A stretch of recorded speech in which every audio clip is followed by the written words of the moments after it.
وَإِذْ أَخَذَ رَبُّكَ مِنْ بَنِي آدَمَ مِنْ ظُهُورِهِمْ ذُرِّيَّتَهُمْ، یاد کرنے کا ہے جب لیا تیرے رب نے بنی آدم سے ان کی پشتوں سے ان کی اولاد نکال کر ان سے عہد لیا کیا؟ وَأَشْهَدَهُمْ عَلَىٰ أَنفُسِهِمْ، اور ان کو گواہ بنایا ان کے اوپر، أَلَسْتُ بِرَبِّكُمْ، آیا نہیں ہوں میں تمہارا رب؟ قالوا بلا، کہنے لگے ہاں، شہدنا ہم گواہی دیتے ہیں، ان تقولو کہ کہنا دو، یوم القیامت قیامت کے دن، انا کننا عن ھذا غافلین، بے شک ہم اس دن سے بے خبرے تھے۔ 34 صدی ہجری میں منطقیوں کا بہت زیادہ عروج ہو گیا، بہت سخت، اور فارابی کا استاد یونس ابن متہ موجود تھا۔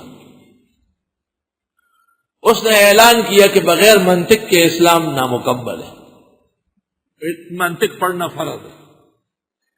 ابو الحسن سیرفی محدثین کا بڑا، وہ مقابلے کے لیے نکل آیا اور بادشاہ کے دربار میں مناظرہ شروع ہوا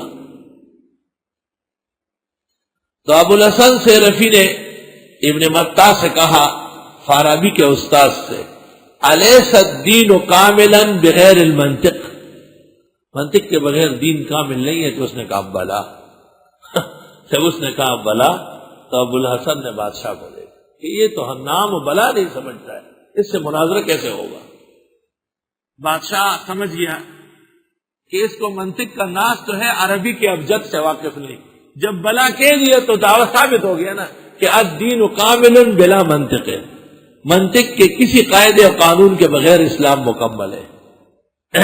الست بربکم، کیا میں نہیں ہوں تمہارا رب؟ قالوا بلا، جی ہاں، بے شک آپ ہمارے رب ہیں۔ شہدنا، ہم گواہی دیتے ہیں، ان تقولوا یوم القیامہ، کہ کہنا دو قیامت کے دن، انا کنا عن ھذا غافلین۔ بخاری شریف میں ہے، آدم علیہ السلام جب پیدا ہوئے اور ان کا جسد تیار ہوا تو ان کے پیٹھ کے دائیں طرف سوراخ ہو گیا، اس سے دیمک کی طرف باریک مخلوق نکل آئی، میدان میں کھڑی ہو گئی، اور ان کے پیٹھ کی بائیں طرف بھی سوراخ ہو گیا اور دیمک کی طرف مخلوق نکل آئی، میدان میں کھڑی ہو گئی۔ اعلان ہوا، ھذا اصحاب الیمین وھذا اصحاب الشمال، یہ دائیں طرف والے خوش قسمت ہیں اور بائیں طرف والے بدبخت ہیں۔ عالم ارواح میں حق تعالیٰ نے ان دونوں سے پوچھا، الست بربکم، میں تمہارا رب نہیں ہوں؟ سب نے کہا بلا، جی آپ ہے۔ اس پر اشکال یہ ہے کہ وہ عہد تو یاد نہیں کسی کو، جواب، اس کو یاد دلا کر کے جو نہ مانے وہ مجرم بنتا ہے۔ صرف اس عہد الست پر مدار نہیں ہے، وہ تو ایک تکوینی فیصلہ ہے جسے اللہ بیان فرماتے ہیں۔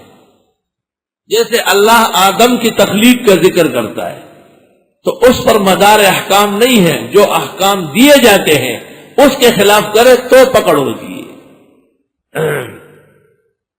او تقولو، یا یہ نہ کہو، انما اشرک آباؤنا من قبل، بے شک شرک کر چکے تھے ہمارے بڑے پہلے، وَكُنَّا ذُرِّيَّةً مِّن بَعْدِهِمْ، ہم اولاد ان کے بعد آئے ہیں، أَفَتُهْلِكُنَا بِمَا فَعَلَ الْمُبْطِلُونَ، کیا آپ ہلاک کرتے ہیں ہمیں جو کر چکے ہیں باطل پرست لوگ؟ ہمارے بڑوں نے شرک کیا، ہم نے تو نہیں کیا۔ وَكَذَلِكَ نُفَصِّلُ الْآيَاتِ، یوں بیان کرتے احکام، وَلَعَلَّهُمْ يَرْجِعُونَ، تاکہ یہ لوگ لوٹ آئے۔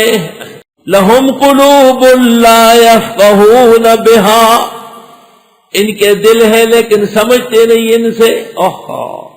وَلَهُمْ أَعْيُنٌ لَا يُبْصِرُونَ بِهَا، ان کی آنکھیں ہیں دیکھ نہیں سکتے ان سے۔ وَلَهُمْ آذَانٌ لَا يَسْمَعُونَ بِهَا، اور ان کے کان ہیں سنتے نہیں ان سے۔ أُولَئِكَ كَالْأَنْعَامِ بَلْ هُمْ أَضَلُّ، یہ لوگ مانند جانوروں کے بلکہ ان سے بھی گمراہ۔ أُولَئِكَ هُمُ الْغَافِلُونَ، یہ لوگ بے خبرے ہیں۔ وَلِلَّهِ الْأَسْمَاءُ الْحُسْنَى فَادْعُوهُ بِهَا، اللہ کے بڑے پیارے نام ہیں، اس کو ان پیارے ناموں سے پکارو۔ کیا مطلب ہے؟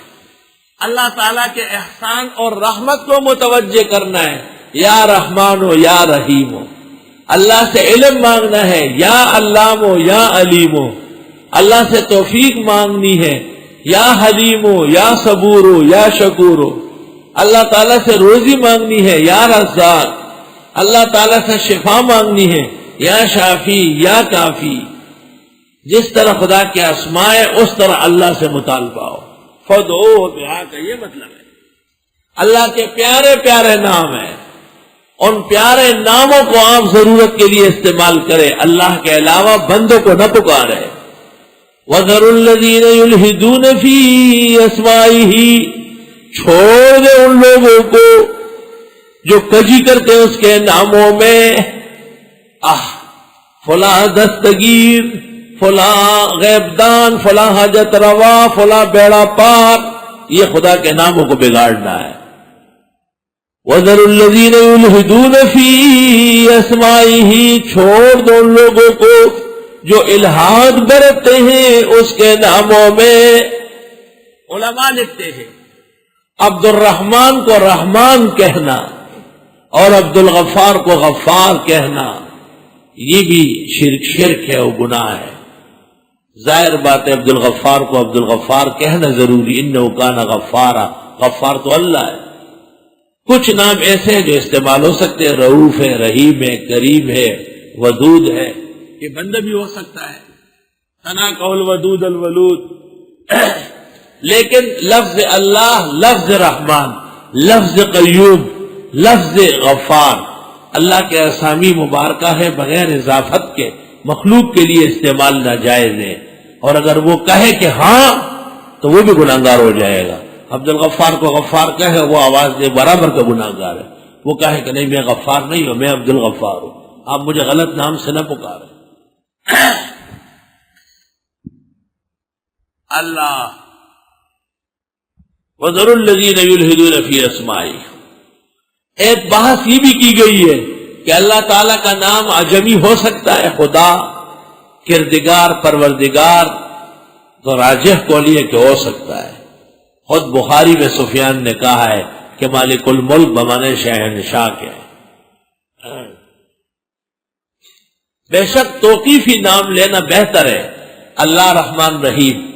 لیکن اس زمانے میں منکرین حدیث نے ایک سازش کے تحت لفظ خدا کہنے کو پابند کیا کہ مت پکارو، جو کہ جھوٹ بول رہے.